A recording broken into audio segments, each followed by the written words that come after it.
This is NLPS ED Talks, a podcast brought to you by Nanaimo Ladysmith Public Schools. I'm Dale Burgos, the Executive Director of Communications, and I'll be sharing conversations with students, staff, and friends of the district. We'll learn, we'll laugh, we may cry, but most importantly, we'll share the unique stories of individuals that work and play in our school system.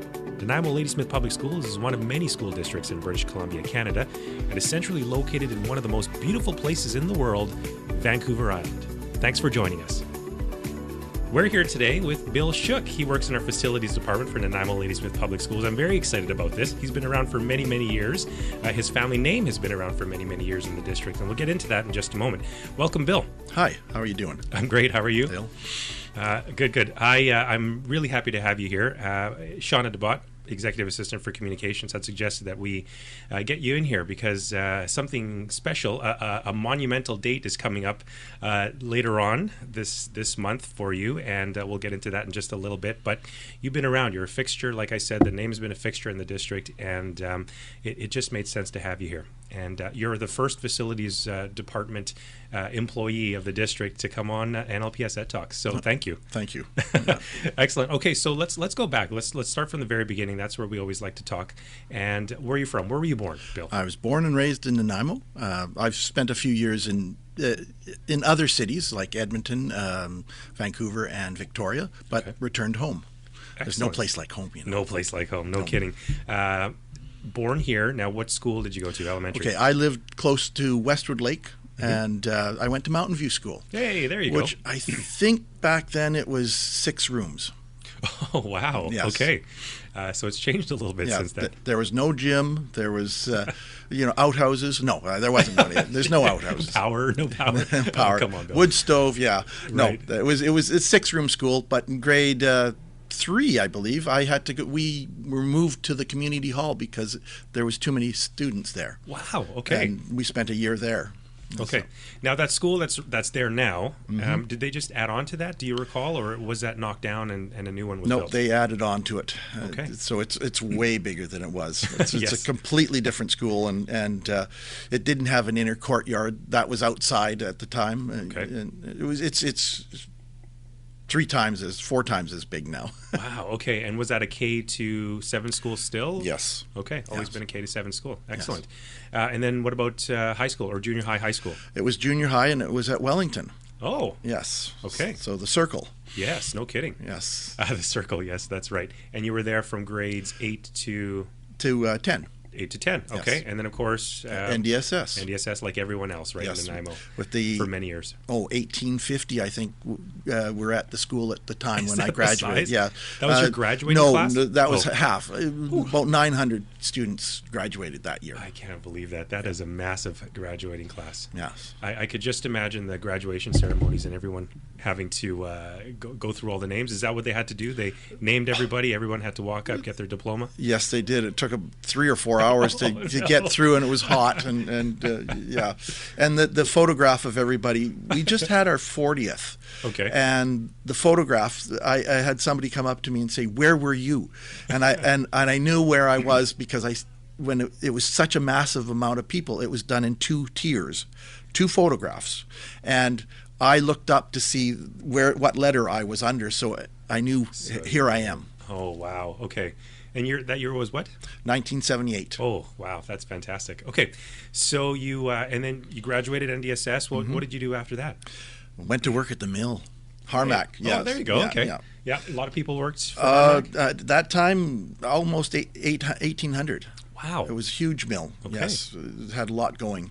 It was a major employer in Nanaimo. Yes. That's right. Okay, and you did that for how many years? 3.5, and I started looking at, do I want to do 45 years here? Right. And I ended up deciding that I would try my trades. I went into a trade program. Oh, okay. But the 81, 82 recession, where the interest rates hit 21%, I heard about that. killed everything. Okay. Nanaimo was a ghost town during that, later on in this season. Like, you would drive down the road and you'd see all these empty houses that were just walked away. Yeah, it was bad. I've heard about those interest rates. Crazy times, right? Yeah. No kidding. What trade did you? Plumbing pipe fitting. Oh, that's a great trade. Yeah, but didn't go anywhere because there was no work. Okay. No work anywhere. Okay. In fact, back then, there were signs on the door saying, "We are not accepting applications." Oh boy. And that's what it was like. Like you couldn't even give them because they didn't want the garbage.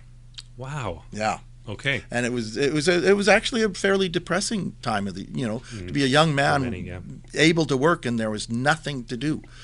And so part-time jobs here, part-time jobs there, got you through. So in '86, one of my friend's sisters had been working with the district. Okay. And she was going to Australia. Okay. And so a long term. And I bumped into her and I said, I've had my name in at the school district for, 2-3 years, going in every couple weeks and having the, put my name at the top of the file and nothing. Okay. And she said, go and talk to this manager, Jack. And so I did. And Jack decided to give me a chance at caretaking. And thank you, Jack, if you can hear this. And he started my career at the school district. So back in '86. That was '86. Yeah. So that was your first year. So what? And so for '86, what did you do at '86 then? Like, what were you doing? I was a casual caretaker. Okay. Going around whenever you didn't get a lot of work. 1 or 2 days a week. Okay. For about 8 months or so. Okay. And then I started getting more work. I guess Jack liked my work ethic, and he started working me more. And the second year of casual, I worked basically full time. Okay. And then I managed to get on full time in '88, September of '88, and things were moving again. The interest rates had dropped. When I started, it was 10% interest rate, and I think it had dropped down to about 8%. So there was building, there was jobs starting up, and people, there's a movement again of employment, and I got on. So full time '88, and then how long did you do that for? Oh, somewhere around 2000, I guess. Oh, okay. So a good amount of years. Yeah. Woodland School became a high school instead of a junior high. Right. And I was the lead hand there as a caretaker. Ah, good. And so I went from there and continued working. And that was a good, caretaking is a good job when you've got little children, because we didn't need daycare. Right. My wife and I would work the days or the evenings, and she worked in the day, and we needed a babysitter once in a while, but we got through without having to get one. And but then when the kids go to school, you kind of start missing them. Right. And I volunteered at the schools, which is Forest Park. Oh, I volunteered at Forest Park, listening to kids read to me, going through math quizzes, taking them on field trips and the likes. Okay. But, you still wanted a day shift job. Okay. And so I started looking within the district to what could I do. And in around 2000, I believe, I got on as a groundsman for the summer. A groundsman 1 for the summer, which basically meant I cut the grass at the front of the schools and weed whacked around the fence lines. And I did that for 6 months and then went back to janitorial. And then the next year, the same thing happened. And then it became, and then I actually got on as a secretary. I had been practicing typing. Yeah, great. And I had my 50 words a minute. I'd taken some courses. Nice. Through correspondence. And so I had these courses, and I became a secretary at Dover Bay. I was the front receptionist. I love it. That's great. Yeah. What year was that, roughly? 92, 93. Okay, yeah. So not long after the school opened then, right? Yes. They opened a couple years before that. It was a very busy school, too. Oh, yes. Still is very busy, right? Or not 92, 2000. Oh, okay, 2000 to 2003. That makes sense. Okay, right. Because then you took in you got the grounds, you got the summer gig, that sort of thing. Well, that's great. And how was it working in the schools? Very busy. On the other side, I guess you're working in the very office. busy. Everybody's at you. Oh, yeah. And you're being pulled away from the job you want to do, and Yes. and it just becomes, for me, it came frustrating. I like to focus on a job, Right. and I can become very efficient at that particular item and get it done, and then move on to the next one. Right. And you were always being pulled away from the job. So I didn't really like that as much so I went back to caretaking after 4 months. Okay. And in the spring, they started a full-time groundsman 1 job.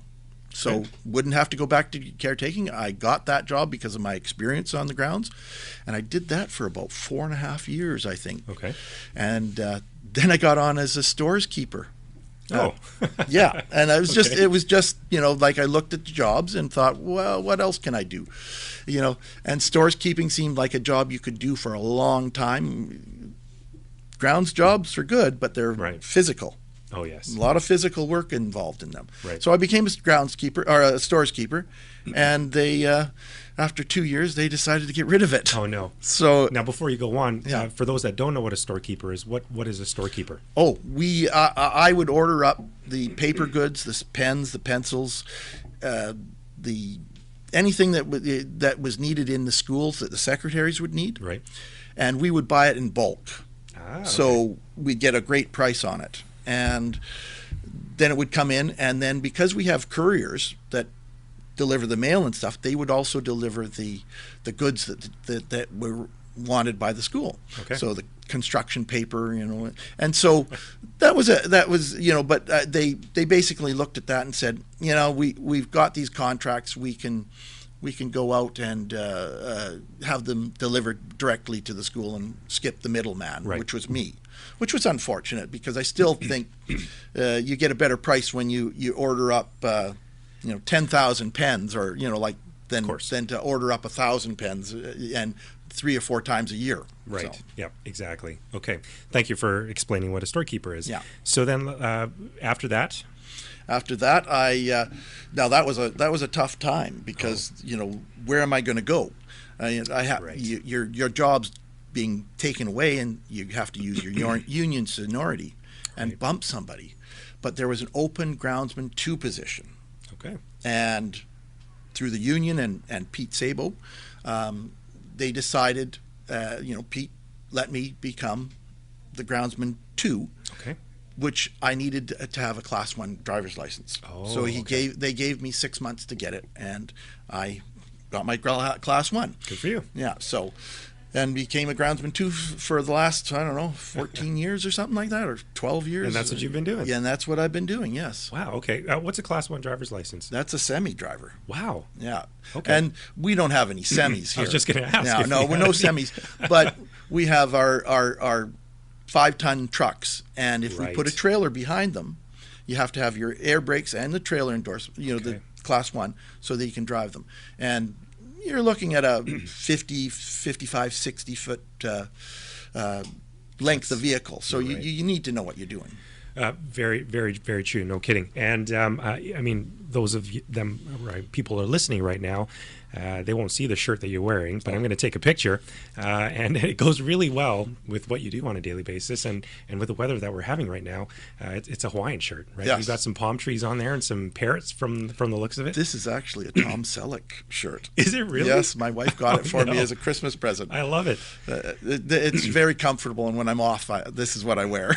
That is great. When it's warm. I love it. And there's a remake right now on TV, Magnum Yes, PI. yes. I don't know if you've watched any episodes. He looks very different than Tom Selleck, but Yes. still, I think a lot of those shows are coming back. You mentioned a little bit about family, so let's get in a little bit about that. And like I mentioned, the family name is something that people know about here in the district. Tell me a little bit about that. Okay, my father was when I was a little boy. My father was a school trustee, Okay. and he was a school trustee for 5 or 6 terms, I Wow. believe. And he was the chairman of the board, in fact. I don't know how many years he held that position, but he was the chairman of the board. Okay. And if you go around to the schools, the plaques in the school, like at Wellington, there's a plaque with his name on. The board office, there's a plaque with his name on. Right. And so he was here on a time when the school district was growing. Right. And my mother was also after my father died. He retired from being a school board trustee, and then he died. And my mother decided to take it on as well. So she ran and got elected, and so she was also a school trustee. Wow. And I think she did 2 or 3 terms. Okay. And so her name is on. Kay Shook or Kay Renshaw Right. is also on many of the plaques that that were built in that sort of time frame of 73 or 74 to say 80. Okay. Wow. And your family, I mean, there seems to be an education theme within your family, even within your siblings as well. Oh, yes. My father didn't want us working in the mill. Okay. I mean, really, so he pushed education. And my oldest brother is a teacher. Okay. My second brother, younger than him, is a lawyer, or was a lawyer, and he's retired. They're all retired now. All retired now? They're all retired now. He was a lawyer in Campbell River, Sid Shook. Oh, okay. Royce Shook was in, I think, Surrey. Okay. And Ed was an elementary in Souk. Wow, for the majority of his career. So stuck close to home. Yes. Right? Not too far away from the island. Okay. And then, of course, you working here for many years now, too. Good job on that. And you mentioned you've got siblings that are retired. There's something coming up for you. Oh, yeah. Yes. Right? Retirement. Retirement. It's time. Yes. Okay. The job's getting too hard. Okay. And, I'll have a decent pension, and Good for you. I want to do some things that I want to do. Oh, okay. So what are some of those things, if you don't mind sharing? Well, I still like just take care of myself, Gotcha. bike, exercise, Good for you. Get the yard in better shape, look after my wife. She's a few years younger than me. Okay.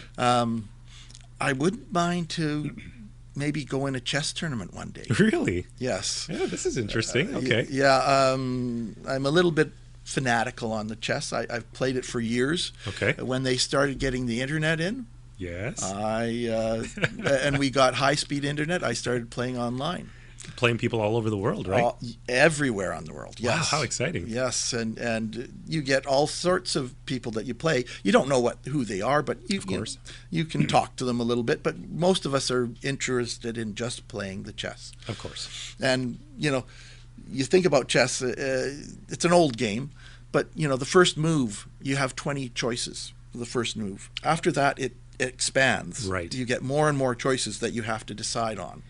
And there are patterns. Pattern recognition is a big one. They have the Sicilian, which is an I've opening. heard about these, yes. And they have the Italian game, the London system, So you're familiar with a lot of these different plays? Yes. Okay. And, obviously there's, going back, and I know of some of the popular names like Bobby Fischer and Oh, yes. Kasparov, is that? Yes, That's another also one. one as well. And, you hear of these people playing and that they can beat these top players or these young kids who can come in and win these tournaments, that sort of thing. Are there people that you try and emulate? You try and, or you have your own game and you try and play it that way? I kind of, like these old players, they were good at everything. Okay. There's no way I'm ever going to be as good as any of them. Okay. And even though you can try, and there's always the prodigy kid that comes up, but you can have fun, and and I don't mind losing if I've played a good game. There you go. And I played literally tens of thousands of games. Wow. Maybe that's what you can do. So you talked about playing chess. Kids in the system, you come in, like you said, you volunteered at Forest Park. Maybe you come in and you run one of these chess clubs. Who knows, right? Yeah, maybe. That could be a possibility. Right, no kidding. Yeah. That's exciting. I'm very excited for you on that part. Now, you mentioned you have some kids as well? Or I have two boys. Two boys, okay. Yeah, and they're, of course, older now. Yep. One's a chiropractor in Nanaimo, and the other one is in Toronto, and he's a graphic designer. Wow, okay. So they're doing good. The oldest one, when he was about 13, I guess, decided he wanted to be an air cadet.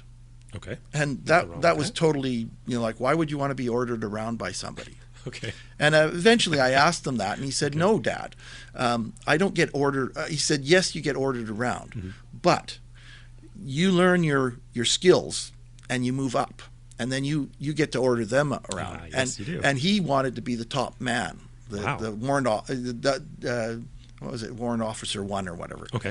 And he became that. And through the Air Cadets program, he got his single-engine aircraft license and glider's license. So that was fantastic. And because he was involved in that, and both of them, my other one loved biathlon and emergency first aid and the likes. Okay. Because they were up there, I was up there 5 days a week, sometimes 6. Wow. I became a director and then a vice president and then the president of the sponsoring committee. Oh my goodness. And helped raise money for the different groups, beer and burgers, and just out there looking for money for the air cadets. Okay. And I'd say it's an excellent program. And I often laugh when they see people wanting to send their kids to summer camps. Well, if your child goes into air cadets or any of the cadet programs, mm-hmm. they have camps for them where they will take them, train them, and they will get a little bit of a stipend. They might get $50 or $60 a week for a 2-week course. Wow. So they'll come home with more money than a 13-year-old should have. Right, and their camps are paid for. Yes, that's totally right. paid for. That's right. Compared to all these $500-$600 camps that kids go for a week. You go for 2 months sometimes for these summer camps. No. My youngest, he wanted to earn money, so mm-hmm. he became a senior sort of instructor in one of the camps and worked the entire summer. Wow. For 2 summers, I think he worked before he left the system. All the programs, they teach them how to be interviewed. Oh. And how to answer questions, because they have to be able to sit in front of a group of people and answer the questions that were posed to them. Very so good. That they can move up in rank. Bill, married? Yes, I'm married to Sandra Shook, and Sandra is a RN. Okay. She got her training at VGH, which is the diploma nursing system. Mm-hmm. And I met her actually at a wedding in Cedar, right close here. Yeah. And her family was a dairy farm family. Okay. And I've been with her for 34 years or something. Congratulations. Yes, and she works on the palliative floor at NRGH. Okay. And she's been there for at least 10, 12 years, I guess. Fantastic. But Great. she's been at the hospital for 33, 34 years. Wow, okay. Yeah. Is she deciding that she's going to retire sometime soon? She loves her job. Okay. But the job, I think, doesn't exactly love her, because it's very physical to roll a person, to take a person to the washroom and stuff. The demands on that. And she's got some, she goes to the physiotherapist and the chiropractor and massage therapist, fairly regularly to get worked on. Makes sense. But she just loves her job. She and she's a perfectionist. Good. She sees something and she's got to get it right. And so if you're on that floor, you really want her to be your nurse. Oh, wow. Okay. And I mean, yes, physically demanding, great job. But if she loves her job, I mean, that makes it much more easier to wake up in the morning and go and do that. Is she big into chess or some of the same hobbies as absolutely you? Not. She does not play chess. Okay. She likes to knit. Well, there you go. So that's why you go to the computer and play. Yes. She'll watch TV while I knit, and I can just as well play chess on the TV or on the computer while she knits as well. Oh, there you go. Now, once you retire, I mean, a lot of people take trips. Are you two planning to go anywhere after you slow down? Not right off the bat, but there are trips that we want to take. I'd love to go to Australia. Oh, who doesn't? And England and a few places, but when you're working, you don't get the time. You don't get the time. No, you're kidding. No kidding. So you talked a little bit about chess. You talked a little bit about the things that you want to do afterwards. Is there anything else that maybe you have some plans on the horizon now that you're going to have some more time on your hands? I'm just playing it by ear. Okay. Fair enough. I just want to take it easy and enjoy life. That's the best thing that you can do, yeah. Right? That's exactly it. You have all this time now. You just got to figure it out. Yeah. Right? Exactly. You don't have to do that punch card anymore. That's right. Yeah, no kidding. Maybe some highlights over the years. You worked a lot of time in the facilities side, so custodial side, and then a lot in the grounds, and then of course you mentioned some in the schools. Mm-hmm. Maybe let's start at the very beginning. Do you have some fond memories of when you first started out in the district? Well, we had a lot of fun in our summer cleanup at NDSS one year. Right. What was it called? It wasn't the Wave at the time. It was Chubb Radio. No, it wasn't Chubb Radio. It was one of the. It was our local radio station. Okay. Yep. And back then, to rent a video was about $10, to rent a movie. Right. And so they were putting on, like trivia. And we as a group, we would be sitting there, we'd be listening to the radio as we worked, and then the trivia would come on. So somebody would run to the phone, and we'd hear we'd all be the answer's this, right. And they'd run to the phone, and we took turns. Oh, nice. And I think we all managed to get you got to get on to the be the one that gets picked and whatever. And so, but we all managed to at least once. All had a free rental of a video movie. There you go. Which was a lot of fun. There's a story out there I just read the other day. The last blockbuster in the world.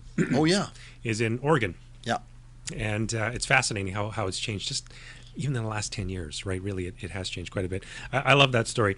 And excuse me, when we were talking a little bit beforehand, before you started recording, you talked about some of the things that you experienced as a secretary of a school, and I'd love to hear some of those experiences. Yeah, there was a young man that he was in a science class, and he somehow managed to get some sort of chemical into his face and eyes, and the bell went, and he comes into the office, and you can see that his eyes are red, and I'm going, what happened? And I'm not the first aid attendant.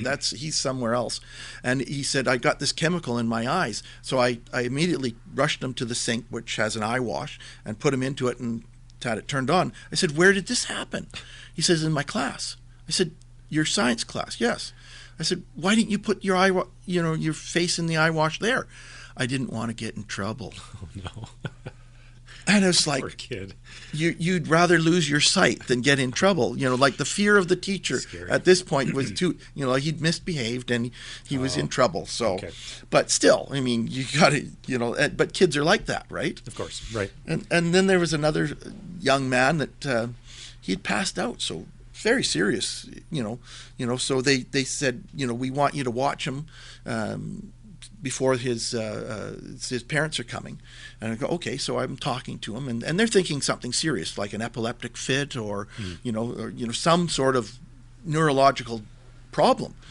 And I'm talking to him, and he tells me, I said, what were you doing before it happened? And he goes, my friends, they think it's really funny when I hold my breath in. And I said, why is that? He says, because my face turns really red.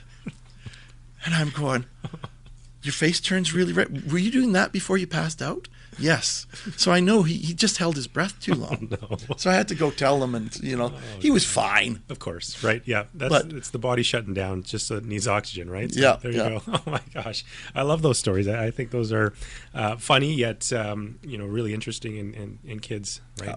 They're kids. Yeah. They get into things. They right? do all sorts of things. When we're working on in the grounds department, when we're working on, digging up a water line or something. Okay. The kids come up and we'll be working. We'll have our area taped off so they can't really get to us, and they will come up and they'll be looking at us and they go, "What are you doing?" And we're digging a hole, so we're like, we're digging a hole. You really want Right, yeah. And they look at us like, and they keep on asking, "What are you doing? Or what are you doing?" And say, maybe ask, "Why are we doing this?" Right. I've told some of them, "Why are we doing this?" And they go, "Why are you doing it?" They wait and they go, "Why are you doing it?" And I say, "Because we're fixing this water line." Right. And then they get something, but first it's, "What are you doing?" And I go, "Come on, you can't figure that out." Right. And the kids will be like, "Yeah, you're digging a hole." Exactly. Inquisitive minds, right? Yes. Oh, yeah. We got to have fun with them. No kidding. So many years in the district. Congratulations to you. Mm-hmm. What's the one thing you think that you're going to miss most? Oh, the friendships. The friendships, of course. Yes. Made a lot of friends. It's been, and I'll see them, but not on a daily basis. Right. So, I've worked with a lot of guys, for a lot of years. That the grounds department's kind of a small group of guys right now. It's there's only about seven of us. So me and six others. So we know each other quite, not intimately, I guess. we know about the problems at home and or kids, and we know each other. Right. You know, Well, there you we're go. like friends. And that's what I hear a lot of people saying when they decide to retire, they're going to miss that. Yes. Right? But you can always continue on.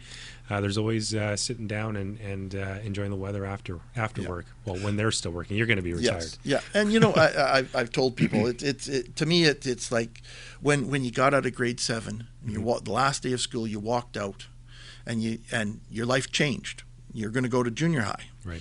and you think about that, and it's a strange feeling. The same when you leave grade 10 to go to NDSS. Right. It's a different. I'm changing my life now, and the same's happening to me now. I'm changing my life, but hopefully for the better. You are, especially when you're wearing shirts like that and Yeah. smiling and talking and having yeah. a good time.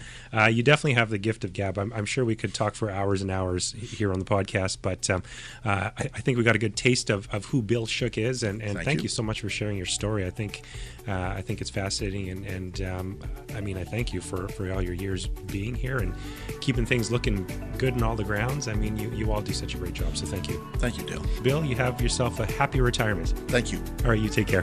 Bye. Bye-bye.